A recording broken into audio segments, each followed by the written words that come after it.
What do you want in your life?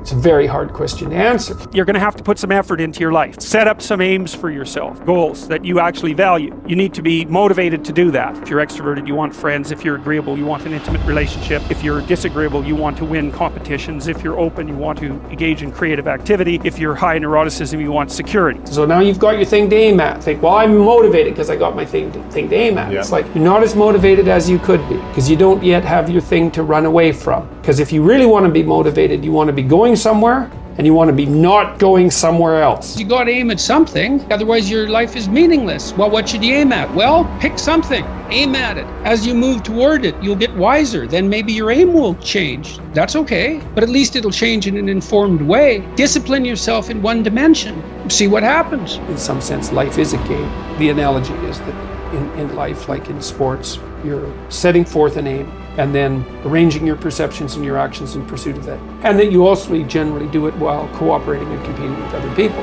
So that's also the game-like element as well. Okay, so once you get your goal structure set up, you think, okay, if I could have this life, looks like that might be worth living, despite the fact that it's going to be anxiety-provoking and threatening, and there's going to be some suffering and loss involved in all of that. The goal is to have a vision for your life such that, all things considered, that justifies your effort. Put yourself in the right frame of mind. Treat yourself like you're someone responsible for helping. You're someone that you are responsible for helping. So what that means is you have to start from the presupposition that despite all your flaws and insufficiencies, that it's worth having you around and that it would be okay if things were better for you. It's like if you want to have everything you could possibly want and more, then be a good person. The better a person you are, the more likely that is to happen. That doesn't mean that you're completely protected against getting cut off at the knees, but there's no better strategy.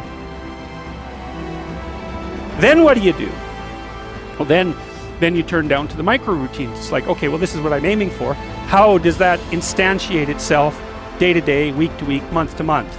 And that's where something like a schedule can be unbelievably useful. Google Calendar. It's like, make a damn schedule and stick to it. Okay, so what's the rule with the schedule? It's not a bloody prison. That's the first thing that people do wrong. They say, well, I don't like to follow a schedule.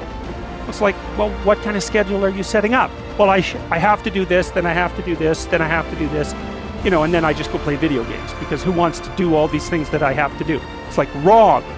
Set the damn schedule up so that you have the day you want. That's the trick. It's like, okay, I've got tomorrow. If I was going to set it up so it was the best possible day I could have, practically speaking, what would it look like? Well, then you schedule that. And obviously there's a bit of responsibility that's going to go along with that, because if you have any sense, one of the things that you're going to insist upon is that at the end of the day, you're not in worse shape than you were than at the beginning of the day, right? Because that's a stupid day. If you have a bunch of those in a row, you just dig yourself a hole and then you bury yourself in it. It's like, sorry, that's just not a good strategy. Now it's okay, now you've got your vision. You're trying to get through a territory you don't understand.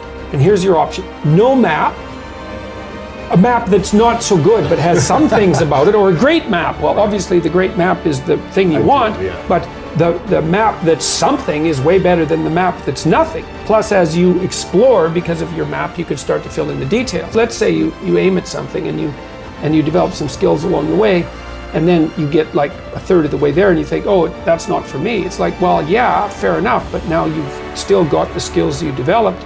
You know exactly why it's not for you now. And then you can bring that wisdom back, even though it's not perfect, you can bring it back to your next plan. And so as you plan, you get better at planning, which is the crucial thing.